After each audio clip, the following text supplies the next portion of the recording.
Marcos, the few, the fearless.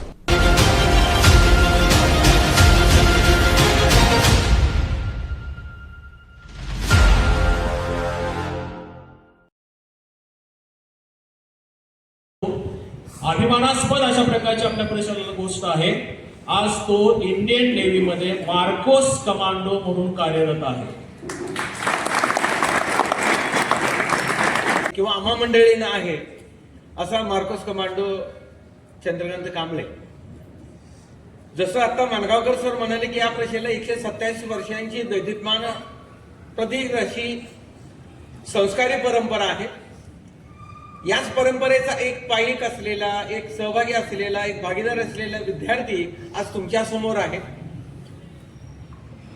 शाळेच्या दृष्टीनं, संस्थेच्या दृष्टीनं, शहराच्या दृष्टीनं हे जरी एक मानाची गोष्ट जरी असली तरी आज बसलेल्यांमध्ये आणि ज्यांचे कान उघडे आहेत अशा सर्वांमध्ये काही बीजमंत्र, काही कानमंत्र तुम्हाला मिळतील की जेणेकरून तुमच्या उरलेल्या उर्वरित भावी आयुष्याची एक छान अशी ललाट रेषा निर्माण होईल.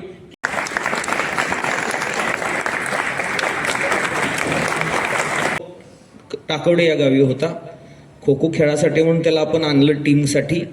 3 मुलं आपण एकूण आणली ती, त्यामध्ये हा एक होता. आणि नंतर तो खो खो पण खेळला. जे काय त्याचा जो प्रवास आहे, वाटचाल आहे, ती मुलाखतीमध्ये उलगडेल तो स्वतःच.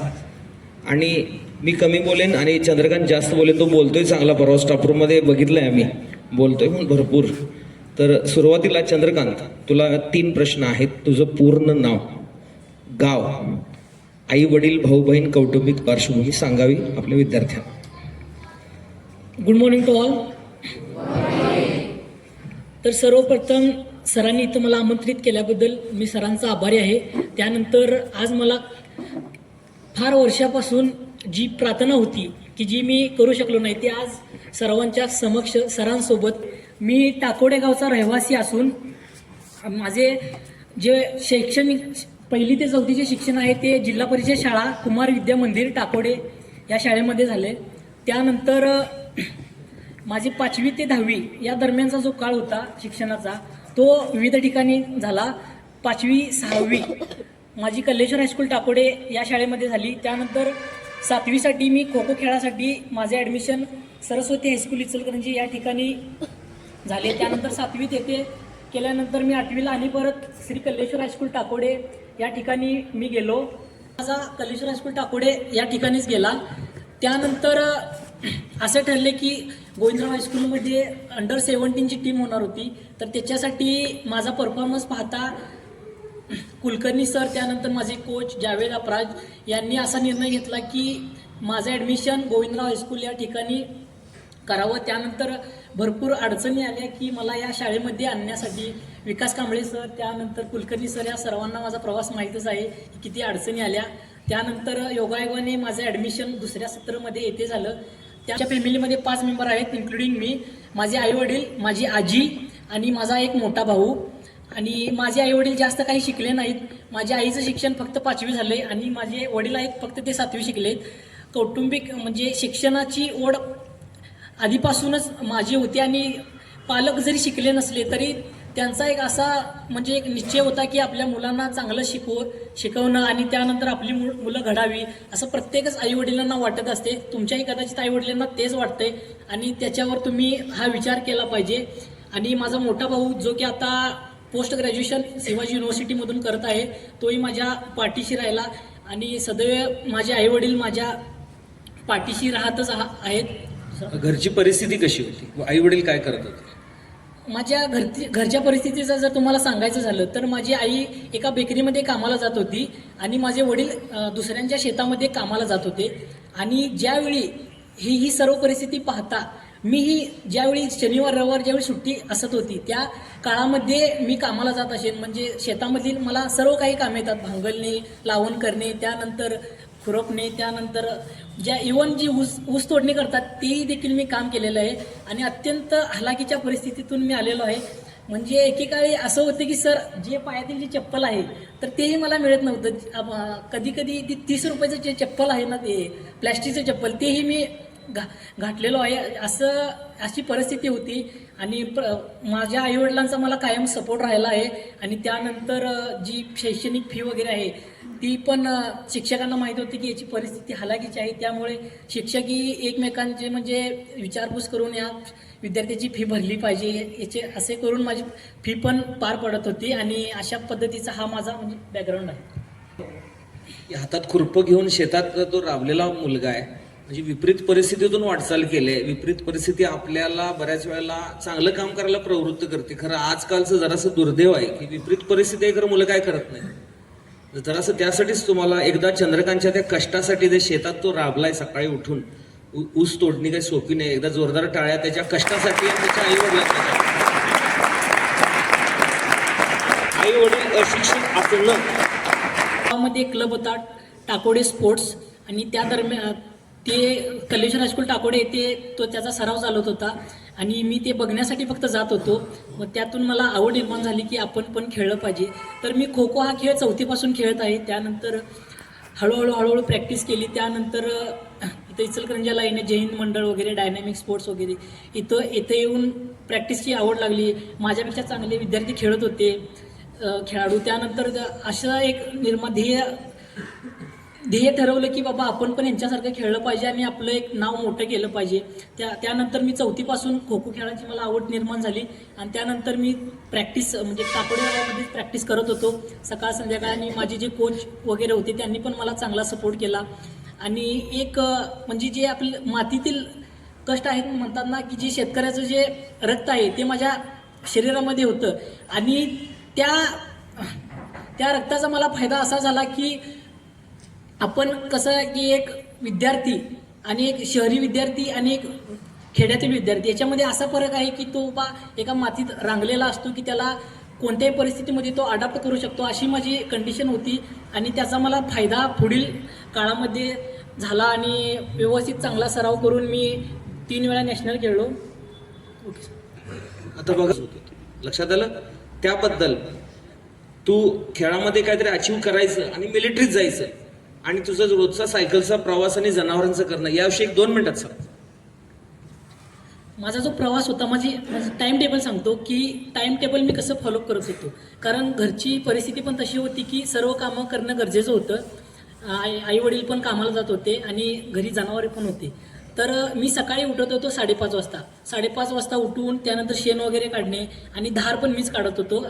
माझे वडील आणि मी ह्या दोघांनाच म्हणजे म्हैस धार देत होती, तर ती धार मी काढणार. आणि त्यानंतर वैरण वगैरे आणून सकाळी 6 वाजता आवरल्यानंतर कधी कधी कॅम्पचं टायमिंग चेंज होत होतं.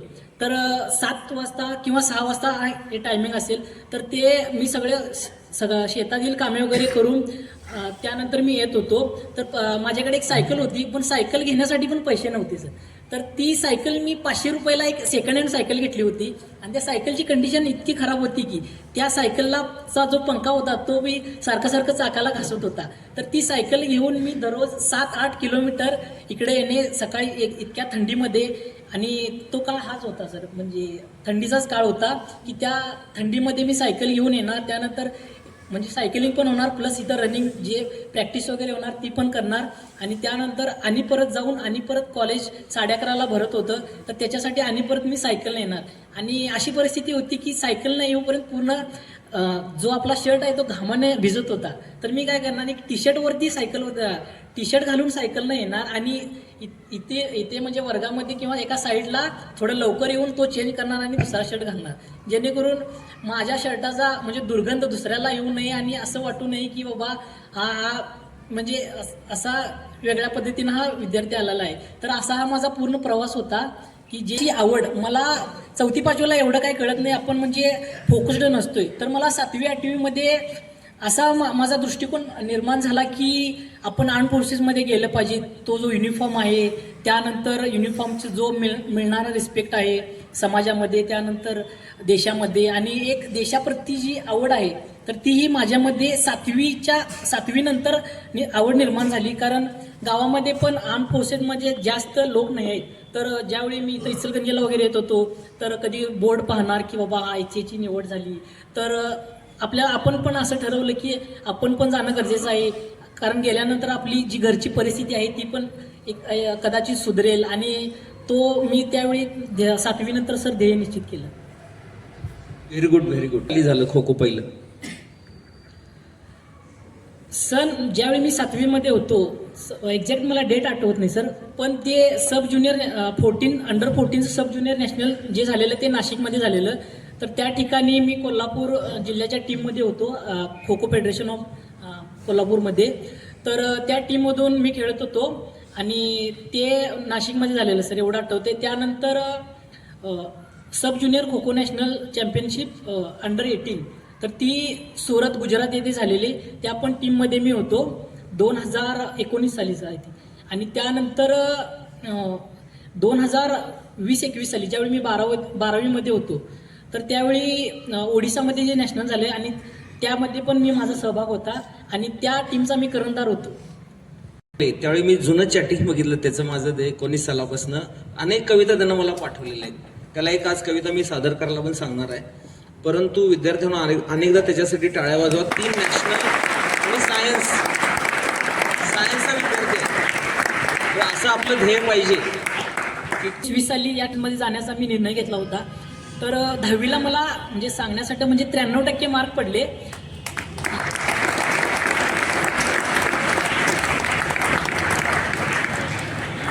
आणि असं नाही की मी क्लासेसला वगैरे जात होतो, तर विदाऊट एनी कोचिंग मी हे म्हणजे प्राप्त केलं.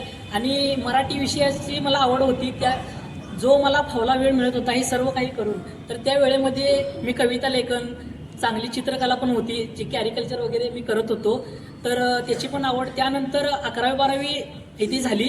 त्यानंतर 12वी सायन्स झाल्यानंतर एक बॅकअप प्लॅन म्हणजे माझा पहिल्यापासूनच प्लॅन होता की आर्म फोर्सेसमध्ये जायचं, पण एक बॅकअप प्लॅन पण असणं गरजेचं आहे. त्याच्यासाठी मी इंजिनिअरिंगला KIT कॉलेजमध्ये चांगल्या टक्केवारी CETमध्ये मिळाल्यानंतर मला KITमध्ये ENTC या डिपार्टमेंटमध्ये ॲडमिशन मिळालं. आणि माझ्यासोबत माझा मित्र गौरव खोतकर हाही माझ्यासोबतच होता.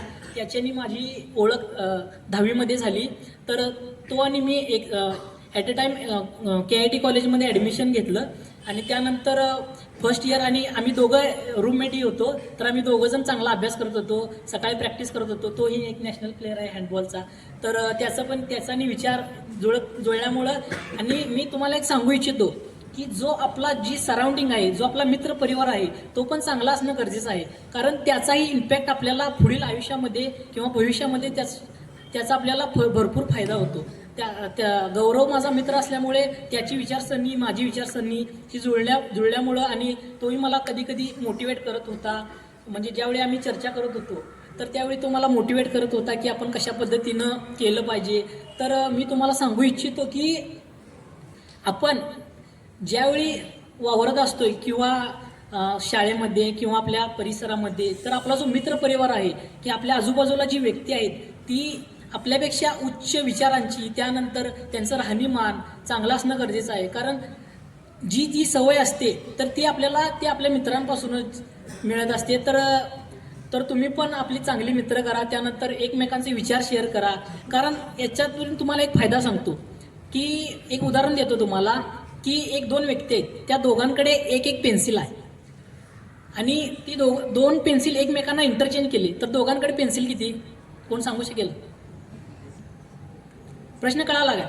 2 व्यक्ती आहेत, त्या दोघांकडे एक पेन्सिल आहे, तर त्या दोघांनी आपली जी पेन्सिल आहे ती एकमेकांमध्ये इंटरचेंज केली म्हणजे अदलाबदल केली, तर दोघांकडे पेन्सिल किती सर?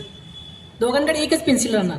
पण तेच समजा त्या दोन व्यक्तींकडे एक गोष्ट आहे, त्याच्याकडे एक चांगली गोष्ट आहे, कथा आहे, आणि दुसऱ्याकडे एक चांगली गोष्ट आहे. तर एका व्यक्तीने दुसऱ्या व्यक्तीला सांगितली आपली गोष्ट आणि त्या व्यक्तीची ऐकली, तर दोघांकडे गोष्टी किती झाल्या? तर विचारांचं देवाणघेवाण ज्यावेळी आपण करतोय तर त्यावेळी गोष्टी वाढत असतात.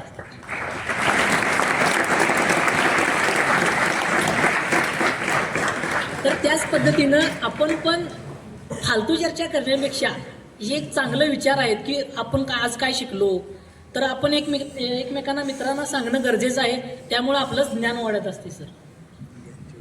आता मिलिटरीकडचा प्रवास कसा झाला सांग, आणि एकच जाता की त्याचं लाईव्ह एकंदर बघितलं तर शिस्त फार महत्वाची. केस बघा, त्याचं वावरणं बघा, आणि तो पहिल्यापासून असाच आहे. आणि आपण पण जरा आज आरशात जाऊन आपले केस. मिलिटरीचा मी प्रवास तुम्हाला थोडक्यात सांगतो की 12वी झाल्यानंतर मी KIT ला ॲडमिशन घेतलं आणि मला NCCची आवड थोडीफार होती, कारण काकोडीमध्ये तर NCC नव्हती, गोविंदरावमध्ये NCC होती, मी थोडं पाहिलं होतं. तर त्यानंतर मग मी KIT मध्ये NCC युनिट होतं, तर त्या NCC मध्ये मी सहभाग घेतला आणि NCC करत मला आणि परत थोडे आर्म फोर्सेसची आवड जास्त निर्माण व्हायला झाली, कारण ती इन्स्ट्रक्टर वगैरे असतात, तर त्यांच्यामध्ये थोडा सहवास आला.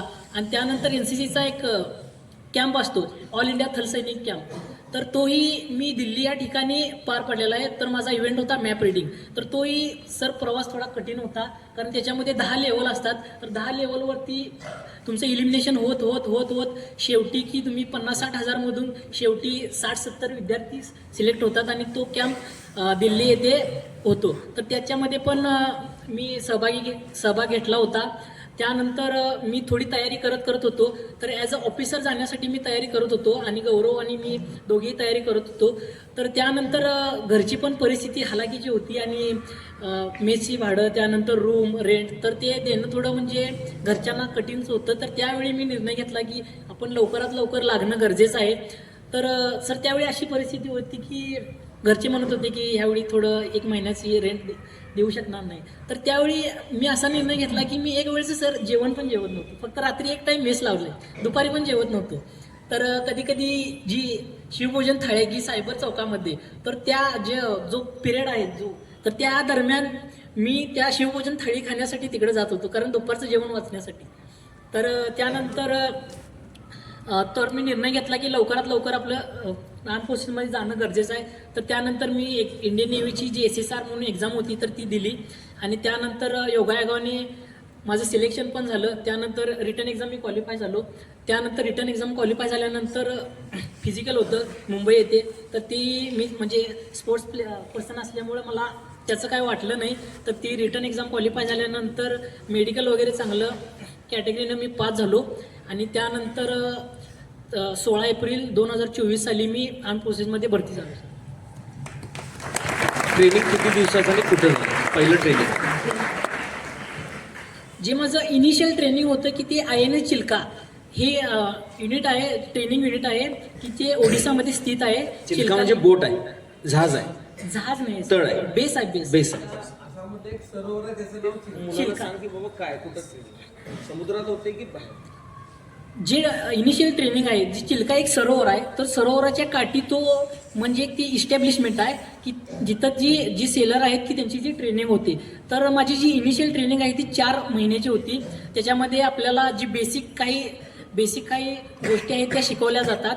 तर त्या बेसिक गोष्टीमध्ये आपली दररोजचं रुटीन, त्यानंतर डिसिप्लिन, अशा वेगवेगळ्या गोष्टी असतात. तर त्याच्यातून तिथं त्यांच्या भिंतीवरती एक लिहिलेलं होतं की right time, right place, right tree. म्हणजे याचा अर्थ असा आहे की तुम्ही ह्या 3 गोष्टींचं जर आपल्या जीवनामध्ये म्हणजे एम्बाईब केला, म्हणजे आत्मसात केला, तर तुम्हाला आयुष्यामध्ये कुठेच अडचण येणार नाही. राईट टाईम म्हणजे तुम्हाला एखादं स्पेसिफिक टाईम दिले, त्या टाईमच्या 2 मिनिट आधी तुम्ही तिथं उपस्थित असणं गरजेचं आहे. Right time, right place. आणि असं नाही की टाईमवर असणं गरजेचं आहे, पण एक प्लेस पण ठराविक स्पेसिफिक पाहिजे की त्याच तुम्ही ठिकाणी गेलं पाहिजे. नाहीतर तुम्ही टायमावर तर गेलाय पण कुठल्या जागी गेलाय तेच तुम्हाला माहीत नाही.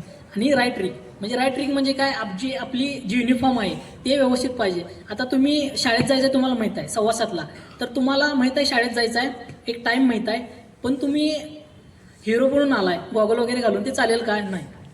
तर या 3 गोष्टींचा जर तुम्ही म्हणजे आत्मसात केला तर तुम्हाला तुमच्या आयुष्यामध्ये कधीही अडचण येणार नाही. 4 महिन्याचं ट्रेनिंग झालं सर. आणि स्पेशल फोर्सेसचं सांगू आहे, आता सगळ्यांना कळालं की तो महिन्याचा. आता तो कमांडो कसा झाला हे आपल्याला बघायचं आहे. तर जरा कमांडो म्हणजे आर्मी, एअरफोर्स, नेव्हीची कमांडोंची नावं आणि तुमच्या मार्कुसची जरा माहिती सांगा. आर्म फोर्सेस 3 आर्म फोर्सेस आहेत. एक navy, Indian navy, Indian air force and Indian army. ह्या 3 आर्म फोर्सेसचे वेगवेगळे स्पेशल फोर्सेस आहेत. जी इंडियन आर्मीची जी स्पेशल फोर्सेस आहेत त्यांना पॅरा स्पेशल फोर्सेस म्हणतात. इंडियन एअरफोर्सची जी स्पेशल फोर्सेस आहेत त्यांना गरुड कमांडोज म्हणतात. आणि जी इंडियन नेव्हीची जी स्पेशल फोर्स आहेत त्यांना मरीन कमांडो, त्याचं शॉर्ट फॉर्म आहे मार्कोस, तर त्यांना मार्कोस म्हणतात. तर याची निवड कशा पद्धतीने झाली याचं मी तुम्हाला सविस्तर सांगतो. तर ज्यावेळी इनिशियल ट्रेनिंग आम्ही करत होतो 4 महिन्याची, तर त्याच्यामध्ये हा पूर्णपणे व्हॉलेंटिअर बेसिसवरती कोर्स आहे. तर याच्यामध्ये तुम्हाला आधी ऑप्ट करावं लागतं की मी स्पेशल कोर्सेससाठी व्हॉलेंटिअर होणार आहे. तर तुम्हाला एक फॉर्म भरावा लागतो.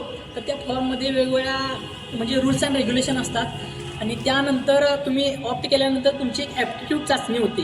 तर आमच्या वेळी आमच्या जे बॅचला पूर्ण जी आमची बॅच होती तर ती जवळजवळ 2300 विद्यार्थ्यांची बॅच होती. जवळ 2300 विद्यार्थ्यांची बॅच होती. त्याच्यामधील 300 ते 350 विद्यार्थ्यांनी व्हॉलेंटिअर केलं, ऑप्ट केलं की मला स्पेशल कोर्सेसमध्ये जायचं आहे असं. तर त्याच्यासाठी एक ॲप्टिट्यूड टेस्ट असते. तर ती ॲप्टिट्यूड टेस्ट वेगवेगळ्या प्रकारची फिजिकल ॲक्टिव्हिटीज त्यानंतर स्विमिंग वगैरे त्याच्यामध्ये इन्क्लूड होत असतं. तर त्याच्यामध्ये 300-350 विद्यार्थ्यांनी सहभाग घेतला. तर त्याची टेस्ट झाली. तर ती टेस्ट घेणारे जे इन्स्ट्रक्टर असतात ते मार्कोसच असतात. पण त्यावेळी आम्हाला एक इंट्रोडक्शन प्रोग्राम ठेवलेला. तर त्याच्यामध्ये वेगवेगळे वेपन्स त्यानंतर कशा पद्धतीने ट्रेनिंग होते हे सर्व त्यांनी दाखवलं. तर त्याच्यातून आणि परत प्रेरणा निर्माण झाली की आपण आता नेव्हीमध्ये तर आलोय तर त्याच्यामध्ये आपण काहीतरी आणि परत एक सक्सेस म्हणून आपण एक ॲडव्हेंचरस ॲक्टिव्हिटी म्हणून त्याच्यामध्ये आपण सहभाग घेतला पाहिजे. झालं नाही याचा पुढचा प्रश्न आहे, पण तुमची स्वप्न तुम्ही मोठी बघणं गरजेचं आहे. तर मी ते स्वप्न बघितलं की बाबा आपण एक स्पेशल कोर्सेसमध्ये जाणं गरजेचं आहे. तर त्यानंतर 300-350 विद्यार्थ्यांची ॲप्टिट्यूड टेस्ट झाली. तर त्या ॲप्टिट्यूड टेस्टमध्ये इव्हेंट कोणकोणते असतात ते तुम्हाला सांगतो. तर 1.6 किलोमीटर रनिंग, पुशअप्स, सिटअप्स, त्यानंतर टो टच म्हणून इव्हेंट असतो. त्यानंतर व्हर्टिकल रोप जी की 3 मीटरची असते, व्हर्टिकल रोप असते आणि त्याच्यावरती तुम्हाला चढायचं असते. त्यानंतर 300 मीटर स्विमिंग, 300 मीटर स्विमिंग झाल्यानंतर 10 मीटरवरून जंप करायचे असते आपलं स्विमिंग पूलमध्ये. आणि 300 मीटर स्विमिंगचं टायमिंग असते की 8 मिनिटाच्या आधी तुम्ही येणं गरजेचं असते. तर ही पूर्ण टेस्ट होती आणि त्या टेस्टमध्ये तुम्हाला फक्त पास होणं गरजेचं नाही. तर 300-350 विद्यार्थ्यांनी दिले, त्याच्यातील फक्त त्यांना मोजकेच ठराविकच स्टुडंट पाहिजे होते की ज्याच्यामध्ये बाबा खरोखरच ॲबिलिटी आहे की तो करू शकतोय. तर त्या 300-350 विद्यार्थ्यांमधून शेवटी 30 विद्यार्थी सिलेक्ट झाले की जे फर्दर ट्रेनिंगसाठी. ही फक्त ॲप्टिट्यूड टेस्ट झाली. तर ती 30 विद्यार्थी सिलेक्ट झाले. तर त्या 30 विद्यार्थ्यांची फर्दर ट्रेनिंग की जी NSWTTC ही युनिट आहे जिथं होणार होती. तर ती 30 विद्यार्थी त्यानंतर आता आम्ही इनिशियली रिक्रूट झालेलो डायरेक्ट. तर त्यानंतर जी फर्दर ट्रेनिंग होती ती गोवामध्ये होणार होती. तर आमचे जे सिनियर आहेत ज्यांची सर्व्हिस 5 वर्ष 6 वर्ष 7 वर्ष जे की त्यांची पण इच्छा आहे की आपण पण स्पेशल कोर्सेसमध्ये जाऊ, तर ते पण म्हणजे स्टुडंट वगैरे आले होते. तर असे मिळून जवळजवळ 170-150च्या आसपास आले होते. तर त्यांची आणि परत ट्रेनिंग तेथे झाली. तर पूर्ण ट्रेनिंगचा जो ड्युरेशन होता तो 9 महिन्याचा होता. तर ही ॲप्टिट्यूड टेस्ट वेगळी. तर तो 9 महिन्याचं सेपरेशन म्हणजे 36 वीकचं सेपरेशन कशा पद्धतीनं झालं ते तुम्हाला सांगतो. तर आधी जी 5 वीक असतात तर ती 5 वीक असतात ती तुमची स्क्रीनिंग टेस्ट म्हणजे तुमची आणि परत चाचणी वगैरे घेतली जाते. आणि त्या चाचणीमध्ये वेगवेगळ्या टेस्ट असतात. रिग्रस ॲक्टिव्हिटीज असतात 12-12 तासाचे. तर त्याच्यामध्ये वेगवेगळ्या 2-2 तासाचे स्लॉट असतात की त्याच्यावर म्हणजे तुमची PT स्विमिंग म्हणजे आणि त्यांना 30 विद्यार्थी तर सिलेक्ट झालेत. पण त्याच्यामधून तुमची आणि परत तुम्हाला मोल्ड करून की जो बाबा खरोखरच स्पेशल कोर्सेससाठी इलिजिबल आहे का किंवा हा त्या पद्धतीचा जो त्रास आहे तो सहन करू शकतोय काय, तर हे बघण्यासाठी तुमच्या रिग्रस ॲक्टिव्हिटीज घेत असतात. तर ते 5 वीकच्या स्क्रीनिंग टेस्टमध्ये वेगवेगळ्या टेस्ट असतात. त्याच्यामध्ये पण आणि परत वेगवेगळ्या टेस्ट असतात की जे पास करणं नुसतं गरजेचं नसून आपला जो परफॉर्मन्स आहे तो पीक लेवलला ठेवणं गरजेचं आहे. तर त्यामध्ये जे आमचे 30 विद्यार्थी आहेत तर ते 30मधून शेवटी 15 जण सिलेक्ट झाले. तर तिथून पुढे स्क्रीनिंग झाल्यानंतर कमांडो होण्याआधी जी मार्कोस कमांडो आहेत ते आधी डायव्हर होतात. डायव्हर म्हणजे गोताखोर म्हणजे जे समुद्रामध्ये इन वॉटर आतमध्ये ज्या वेगवेगळ्या ॲक्टिव्हिटीज असतात की जे ॲक्ट करत असतात किंवा ते पूर्ण करत असतात. तर तो पूर्ण कोर्स आहे की तो 11 वीकचा कोर्स असतो. तर तो 11 वीकचा कोर्स परत आणि त्याच्यामध्ये विभागणी केली जाते. आता जरासं सांग की म्हणजे मुलांना डिटेल्समध्ये फार त्याचा इंटरेस्ट नसतोय. नेमकं काय रिगरस काय करायला लागलं, किती पाण्याखाली खोल जायला लागलं, काय त्रास देण्यात आला, झोपायला दिलं नाही ते जरासं. तर ज्यावेळी स्क्रीनिंग होतं त्यावेळी तुमचा 12 तासाचा हा स्लॉट कंपल्सरी असणार जी तुम्हाला ॲक्टिव्हिटीज करायचीच आहेत. पण असं होतं की तुम्हाला रात्री 1 वाजता 2 वाजता उठवणार आणि परत तुमचा रगडा वगैरे घेणार, तुम्हाला पनिशमेंट देणार. तर हे कशासाठी की त्यांना बघायचं होतं की हा कितपत सहन करू शकतोय आणि याचा जो माइंडसेट आहे हा कशा प्रकारे वर्क करत असतो हे बघत असतात तिने. त्यानंतर आणि परत तुमचं 12-1ला रगडा चालू झाला की ते 3पर्यंत 4पर्यंत चालणार. रगडा म्हणजे तुम्हाला वेगवेगळ्या physical activities, rigorous activities, punishment वगैरे देतात. आत्ताच्या मुलांना असं झाले की काही थोडंसं असतात, सर वगैरे मारत होते, तर याचं तुम्ही म्हणजे राग न मानता एक बाबा ती पनिशमेंट म्हणून तुम्ही ॲक्सेप्ट केलं पाहिजे. कारण का त्याचा फायदा आपल्यालाच होत असतोय. आता एक विद्यार्थी झोपला तर त्याला सरांनी मारलं तर तुम्ही काय म्हणता, याच्या मारे सरांनी मला मारले, पण त्यानंतर त्याची झोप उडली ना तर तो चांगल्या पद्धतीने कॉन्सन्ट्रेट करतोय, तर हा त्याच्यामागचा सरांचा वगैरे मोठा असतोय. तर असं तुम्ही म्हणजे सांगण्याचा उद्देश असा आहे की हां, तर त्याच्यामध्ये वेगवेगळ्या ॲक्टिव्हिटीज असतात की एक हेल वीक म्हणून तुम्ही ऐकलं असेल. आता घरी गेल्यानंतर तुमच्याकडे मोबाईल असेलच, त्याच्यामध्ये जर तुम्हाला मोबाईलमध्ये बघितला तर पिक्टोरियल व्ह्यू म्हणून तुम्हाला चांगलं समजेल. कारण आत्ता मी जे सांगणार ते कळणार नाही, कारण मी जे सांगेल ते तुम्हाला स्पष्ट कळणार नाही. कारण समजा आता हत्ती म्हटलं की सगळ्यांच्या आता इमॅजिनेशन असं आलं की 4 पाय, 1 सोंड, दात. पण आता तुम्हाला मी कुठली तर ॲक्टिव्हिटी, आता SHBO म्हटलं, हेलिकॉप्टर म्हटलं की तुमच्या पुढं ते असं येणार नाही की पिक्टोरियल व्ह्यू येणार नाही. तर चांगल्या पद्धतीनं कळण्यासाठी तुम्ही यूट्यूबचा प्रेफरन्स घ्या की कशा पद्धतीने ट्रेनिंग होते. तुम्हाला एक ओव्हरव्ह्यू देतो मी कशा पद्धतीने ट्रेनिंग होते. तर हेल वीक ही एक कन्सेप्ट असते. तर त्या हेल वीकमध्ये तुम्हाला कंटिन्यू 3 नाही 5 दिवस तुम्हाला झोपू देत नाही. 24 तास तुम्हाला वेगवेगळ्या ॲक्टिव्हिटीज घेतात. इव्हन तुम्हाला भरपूर जेवण असते, पण तुम्हाला टायमिंग 2 मिनिट 3 मिनिट असा मिळतोय. आणि त्या पूर्ण ॲक्टिव्हिटीजमधून आम्हाला तर आठवते की असं आम्ही कधी बसलोच नाही.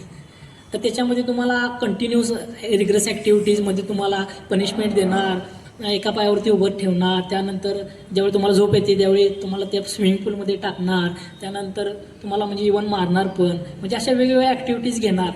तर त्या ॲक्टिव्हिटीमधून आपण असं म्हणजे त्यातून एकच शिकायला मिळालं की जो आपला माइंडसेट आहे किती स्ट्रॉंग पाहिजे. आणि एकदा का तुम्ही त्या फेजमधून गेला तर तुम्हाला असं वाटेल की मी हे करू शकत नाही. प्रत्येक वेळी असं वाटते की आता बस आपण गिवअप करूया. पण एकच विचार येतोय ज्यावेळी मनात की बाबा हां आता थोडं असं करत ज्यावेळी तुमचा मेंटली तुम्ही स्वतःलाच काय ठरवलं पाहिजे की बाबा मी हे करू शकतोय, I am able to do this. ज्यावेळी असा तुमचा जर आणि आर्मड फोर्सेसचा अर्थ सगळ्यांना कळतोय काय? आर्म म्हणजे हत्यार, हत्यारी सशस्त्र दल, शस्त्र. आर्म म्हणजे शस्त्र, आर्मड फोर्सेस म्हणजे सशस्त्र दल. खेळ, अभ्यास आणि सशस्त्र दल याबद्दल 1-2 मिनिटांमध्ये मुलांना सांग. ज्यावेळी तुमची दररोजची जडणघडण करत असताय तर त्यावेळी तुम्ही अभ्यास पण करणं तितकंच गरजेचं आहे आणि त्यानंतर खेळाकडे पण महत्त्व देणं तितकंच गरजेचं आहे. आताच्या काळामध्ये असं झालं आहे की मैदानी खेळ सोडून आत्ताची जी मुलं आहेत की ते मोबाईलमध्ये PUBG वगैरे आणि जी मोबाईलला जास्त ॲडिक्ट झाले आहेत, तर ते तुम्ही न करता थोडा वेळ देऊन आपण थोडं ग्राउंडमध्ये गेलं पाहिजे. असं नाही की तुम्ही दिवसभर मोबाईलच घेऊन बसलाय. तर 1-2 तास तुम्ही दिवसाचा जरी दिला तरी तो सफिशियंट आहे की 2-3 किलोमीटर रनिंग करणे, त्यानंतर आणि परत अभ्यास करणे, तर त्यानंतर मेडिटेशन. म्हणजे एक रनिंग हे असं आहे की running is a meditation with motion असं म्हटलं जातं. तर ते पण तुम्ही रनिंग पण केलं पाहिजे. ज्यावेळी आपण रनिंग करतोय तर तुम्ही कधी जर अनुभवला असाल की ज्यावेळी आपण रनिंग करतोय त्यावेळी आपल्या डोक्यामध्ये कोणतेच विचार नसतात. तर ते तुम्ही रनिंग पण करणं गरजेचं आहे. त्यानंतर आर्म फोर्सेसमध्ये जर तुम्ही जाण्यास इच्छुक असाल तर त्याच्यासाठी तुमचा जो डिसिप्लिन आहे तो पण मॅटर करत असतोय. तर तुम्ही आपल्या आईवडिलांशी कसं बोलताय, त्यानंतर आपल्या शिक्षकांचा कसा आदर करताय, डिसिप्लिन महत्त्वाचं आहे. कारण आर्म फोर्सेसमध्ये जाण्याआधी किंवा इव्हन तुम्ही डेली लाईफ पण जगत असाल तर त्याच्यामध्ये दुसऱ्याचा आदर करणं तितकंच गरजेचं आहे. तर आणि त्यानंतर जेवढं तुम्ही ज्ञान घ्यायचा प्रयत्न कराल तेवढं तुमच्यासाठी चांगलं आहे. त्याच्यासाठी एक तुम्हाला एक उदाहरण देतो. आपण एक घागर असते, घागर पाण्याची. तर ती पाण्याची घागर समजा आपण पाणी भरायचं आहे तर ती पाण्याची घागर आपण एका विहिरीमध्ये जायचं आहे. तर त्या पाण्याच्या घागरला असं उभं म्हणजे त्याचा जो तळ आहे ना तो तळ ठेवून त्याच्यावरती प्रेस करायचं. तर त्याच्यामध्ये पाणी भरेल काय? तर भरणार नाही. तर त्या पाणी भरण्यासाठी त्या घागऱ्याला थोडं झुकवणं गरजेचं आहे. तर तेच आपण प्रॅक्टिकल लाईफमध्ये त्याचं आपण जर अप्लाय केलं तर काय आपण थोडं झुकणं गरजेचं आहे. ज्यावेळी तुम्ही झुकाल तर त्यावेळी ती पूर्णपणे घागर भरेल. तर त्याच पद्धतीनं आपले जे टीचर स्टाफ आहेत त्यानंतर थोडं झुकणं गरजेचं आहे. झुकणं म्हणजे असं नाही की बाबा आपल्याला भरपूर इगो आहे. तर जेवढं तुम्ही ज्ञान प्राप्त कराल आणि प्रत्येक गोष्टीमध्ये क्युरिओसिटी असणं गरजेचं आहे. तर ज्यावेळी मी 10वीला होतो त्यावेळी मी जास्त शाळेला येत नव्हतो, फक्त शनिवारी येत होतो शाळेला आणि उर्वरित शिक्षण मी तिथं करत होतो. आणि त्यानंतर सत्र म्हणजे जे सराव पेपर वगैरे आहेत तर त्याच्यासाठी येत होतो. आणि माझा मित्र गौरव खतकर पिष्टे सरांसोबत सारखं त्याचं बोलणं होत असं, म्हणजे क्युरियोसिटी त्याला भरपूर होती. तर मी पण गौरवसोबत कधी कधी येत होतो. तर तो पिष्टे सरांचा आणि त्याचं जर कम्युनिकेशन ऐकलं तर ते डोक्याच्या बाहेर. तर मी ते त्याच्यामध्ये मला पण क्युरियोसिटी आली की बाबा आपण पण असं प्रश्न विचारणं गरजेचं आहे. तर ते पण तुम्ही असं नाही की शिक्षकांना प्रश्न विचारणं गरजेचं आहे. जर शिक्षकांना माहीत नसेल तर ते शिक्षक पण म्हणतात की चमारी आपल्याला पण याचा थोडा अभ्यास केला पाहिजे. तर ही क्युरियोसिटी तुमच्यामध्ये असणं हा गरजेचं आहे सर. आता गौस्ती निकाल के इस देश को रखना बच्चों संभाल के, इस देश को रखना बच्चों संभाल के. चंदूसाठी माझा एकदा सॅल्यूट आहे, त्याच्या मॅच्युरिटीला सॅल्यूट आहे. 5 वर्षी आम्ही भरकटत होतो, अजून काय करायचं. शेवटाकडे येताना 2 गोष्टी आहेत. एक चंदू आपल्याला कविता पण एक सांगणार आहे आणि दुसरं मुख्याध्यापन सांगितलं की तुमच्यातले काही प्रश्न असतील ते घ्यायचं आहे. अगदी छोटी कविता. एक कविता आहे की जी माणसावरून मी लिहिली होती आणि त्यानंतर जो एक व्यक्ती आहे नंतर तो कसा बदलतोय ह्याच्यावरती लिहिलेली आहे. तर कविता सादर करतो. अरे माणसा काय होतास तू, काय झालास तू. अरे माणसा काय होतास तू, काय झालास तू. अन्यायाच्या आहारी गेलास तू, हक्कासाठी न लढलास तू. जीवनात व्यर्थ झालास तू, रूढी परंपरा मानलास तू. भुकेपोटी भटकत राहिलास तू, श्रीमंताच्या शेती राबलास तू. पैशाची आशा न धरलास तू, झोपडीत आयुष्य काढलास तू. लेकरांना मोठे केलास तू, लेकरांना मोठे केलास तू. आता त्यानंतर लेकरं ज्यावेळी मोठे होतात, ज्यांना आईवडिलांचं काही भान नसतं, तर त्यावेळी लेकरं काय करतात. शेवटी लेकरीच तुझेही ती, शेवटी लेकरीच तुझी ती, तुला सोडून गेलीही. तुझ्या कष्टाचे न चीज झाले ते, आता तूच सांग काय करायचे, आता तूच सांग काय करायचे. सगळ्या इक्विपमेंट्स हाताळली, सगळी डेअरिंग हाताळली, पण माझ्याकडे कुठलंच शस्त्र नाही. त्यावेळेला मला लढायचं आहे. अशा वेळेला काय कोणते विद्या तुम्हाला शिकवल्या गेली. आपल्याकडं म्हणजे अनाम कॉम्बॅट पण शिकवला जातो. त्याच्यामध्ये कराटे शिकवले जाते. त्यानंतर कशा पद्धतीनं आपण एक्सेप्ट करू शकतो. एक्सेप्ट अँड इव्हॅक्युएशन ही एक ॲक्टिव्हिटी असते. तर त्याच्यामधून वेगवेगळ्या प्रकारच्या म्हणजे ॲक्टिव्हिटी शिकवल्या जातात, जेणेकरून कराटे आहे, त्यानंतर आपल्याला जुदो वगैरे आहे, ते थोडंफार शिकवलं जाते. पण त्याचा एक स्पेसिफिक कोर्स पण असतो सर. तर तो कोर्स पण केला जातोय, म्हणजे थोडं सिनियर वगैरे झाल्यानंतर ते कोर्ससाठी युनिटमधून पाठवलं जातं. बघायला मिळतील. लकी बिस्ट वगैरे पण आहेत.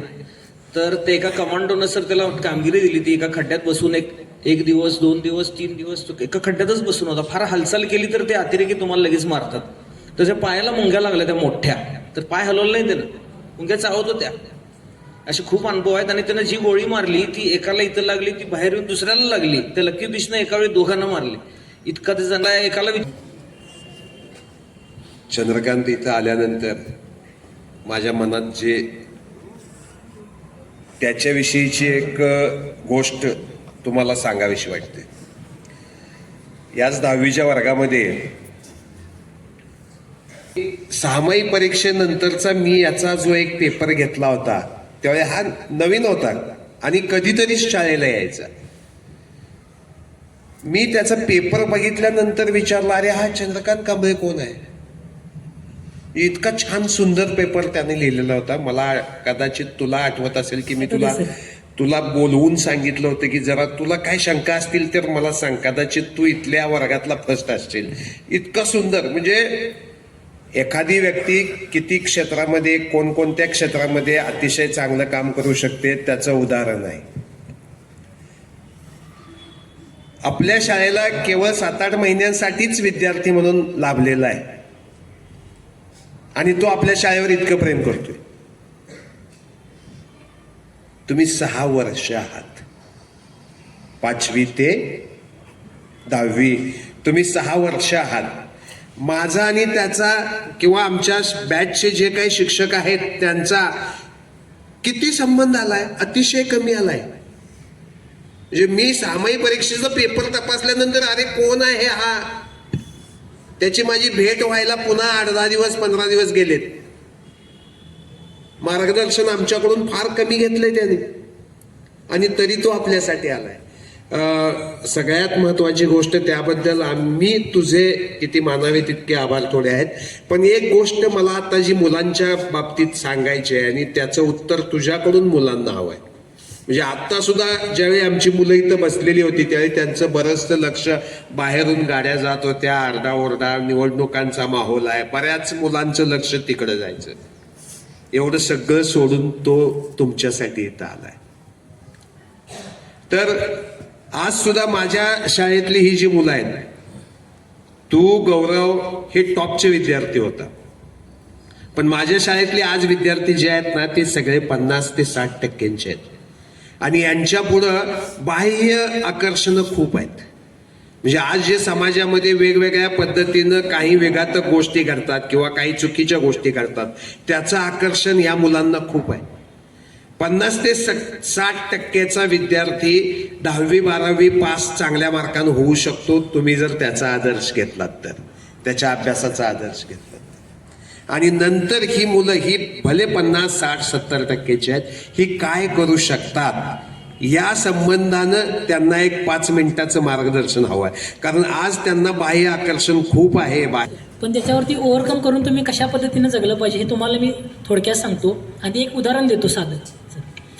तर तुम्ही कुंभार बघितला आहे. कुंभार काय करतोय? मडकं घडवतोय. पण समजा एक कुंभार आहे, त्याने मडकं घडवलं आणि ते मडकं चांगलं होतं आणि ते वाळलं. वाळल्यानंतर त्या कुंभारनं आणि ठरवलं की त्याला आपण आकार देऊया. त्यानं आकार देऊया ठरवलं आणि त्याला समजा ते वाळल्यानंतर त्याला आकार दिला तर त्याला आकार देता येईल काय? आणि जरी त्यानं ठरवलं त्याला आकार देऊया आपण, तर काय होणार? ते फुटणार. मग तसंच आपल्या पण जीवनामध्ये तेच आहे. हे वय असं आहे की त्या वयामध्ये आपण काहीतरी बदल करू शकतोय आणि तो चांगला बदल कधी होणार? ज्यावेळी त्याच्यामध्ये जो ओलावा असतो तर त्याच्यामध्ये त्याला आपण कशा पद्धतीनं पण आकार देऊ शकतोय. त्याला तुम्ही चांगला आकार द्या, त्याच्यावरती नक्षी काढा. म्हणजे ही जी सगळे म्हणजे बाबती आहेत, म्हणजे गोष्टी आहेत. म्हणजे चांगला आकार म्हणजे काय? चांगले संस्कार घ्या, चांगलं राहायला शिका, चांगलं राहणीमान, आपला ॲपियरन्स, बोलण्याची पद्धत, दुसऱ्याप्रती सहानुभूती. तर ह्या सगळ्या गोष्टी म्हणजे त्या मडक्याला आकार देणं. आणि हेच वय आहे तुमचं की जे तुम्ही स्वतःचं मडकं तुम्ही स्वतः घडवू शकताय. आणि ज्यावेळी म्हणजे ह्याच्यामध्ये जर तुम्ही व्यसन लागणे, वेगवेगळ्या पद्धतीची म्हणजे नवीन नवीन अट्रॅक्शन असतातच, तर हे तुम्हाला जर अट्रॅक्शन ह्याच वयामध्ये आणि ते तुम्ही जर कंटिन्यू केला आणि एकदा जर तुम्ही त्याच्यामध्ये परिपक्व झाला आणि त्यानंतर तुम्ही ठरवला आफ्टर 12th त्यानंतर डिग्रीला गेल्यानंतर ठरवला की बाबा आता आपण सवय सोडूया, तर त्यामध्ये तुम्ही काय करणार? त्या परिपक्व झालेल्या मडक्याला तुम्ही आकार द्यायला गेला तर तुमचं जीवन काय होणार? बरबाद होणार. तर ही गोष्ट तुम्ही लक्षात ठेवा. आणि त्यानंतर आपण जे अट्रॅक्शन म्हणतोय बाहेरचं, तर आपण हे कशासाठी करत असतोय की आपल्याकडे दुसरा कोणतरी बघावासाठी. 1 साईड कट मारला, त्यानंतर पवा केस ओढवली, त्या हातामध्ये 4-5 दोऱ्या बांधल्या, तर याच्यामधून तुम्हाला काहीच साध्य होणार नाही. तर याच्यामधून काय आपलं शरीर कायच ॲक्सेप्ट करत नाही ना. तर आपल्या शरीरासाठी काय एक शेल्टर गरजेचं आहे. त्यानंतर बाबा थंडीसाठी आपण वगैरे शर्ट वगैरे घालतो. बाकी सर्व एक केस वगैरे कापणे म्हणजे ह्या डिसिप्लिन असणं गरजेचं आहे जीवनामध्ये. खूप तर असं नाही की तुमचे मार्क भरपूर मॅटर करतात. तर तुम्ही काय करू शकता? आर्म फोर्सेसमध्ये जाऊ शकताय, BA करून MPSCच्या परीक्षा देऊ शकताय. म्हणजे असे तुमच्याकडे भरपूर वेज आहेत. तर त्या वेजमधून तुम्हाला एक चूज करता आला पाहिजे. मग त्याचं एक उदाहरण तुम्हाला देतो. एक तुम्ही रेल्वे स्टेशनवर थांबला आहे आणि तुम्हाला माहीत आहे मुंबईला जायचं आहे आणि एक चांगला ट्रॅक तुम्ही स्पेसिफिक रेल्वेमध्ये बसल्यानंतर तुम्ही मुंबईला जाऊ शकताय. जर तुम्हाला माहीतच नाही की आपण कुठल्या रेल्वेमध्ये बसायचं आहे, म्हणजे याचा अर्थ असा आहे की तुम्हाला माहीतच नाही आपलं करिअर काय आहे. तर तुम्ही करिअर ओरिएंटेड नसाल तर तुम्ही भरकटच राहाल. आणि ते करिअर ओरिएंटेड आपल्याला कुठली रेल्वे चांगली आहे, तुम्ही कुठंपर्यंत पोचू शकताय, हे सर्व मार्गदर्शन कोण करते? तर आपले जे शिक्षक आहेत ते. तर तुम्हाला ते वेळोवेळी त्याची जाणीव करून देतात की तुम्ही असं वागा तसं वागा. तर ते तुम्ही शिक्षकांचं ऐकणं गरजेचं आहे. ब्लाइंडली तुम्ही शिक्षकांवरती विश्वास ठेवा, कारण शिक्षक आपल्यासाठी चांगलाच विचार करत असतात. असा कोणता शिक्षक आहे की जो आपला वाईट विचार करतोय? प्रत्येक शिक्षक हा आपला छान, व्हेरी गुड, व्हेरी गुड. जरूर प्रयत्न करा, चांगले मार्क पाडा.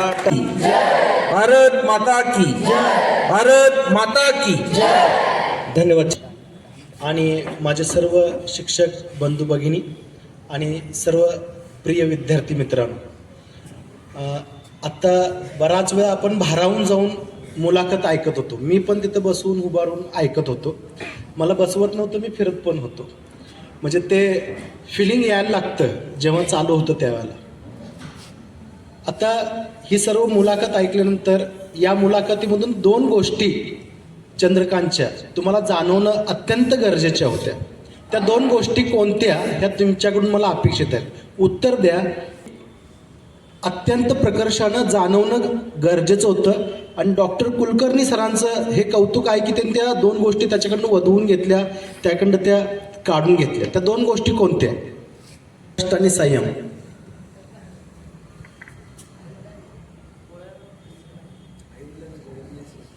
आई वडिलांची ओळख आणि संस्कार.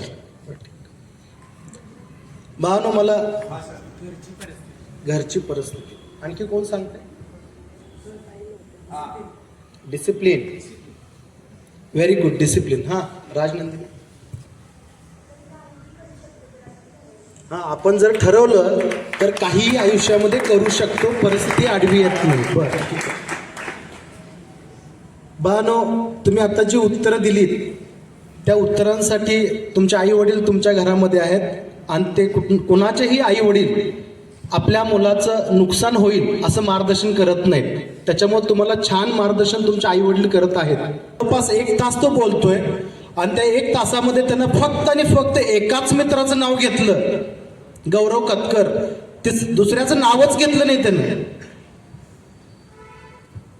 एकच मित्र करा, पण तो असा करा जसं कुलकर्णी सरांनी सांगितलं की तो सुरुवातीपासून शेवटपर्यंत तो एकच मित्र पाहिजे आणि त्याच्याकडून आपल्याला काहीतरी मिळायला पाहिजे आणि तो उच्च उच्चाराचा पाहिजे, उच्च ध्येयाचा पाहिजे. त्याचं ध्येय काय आहे ते चंदूनं सांगितलं नाही, पण ठीक आहे. तर तो भविष्यात स्वतः गौरव किंवा स्वतः चंदू ते ध्येय आपल्याला इथं सांगेल. आपण त्याची वाट बघूया.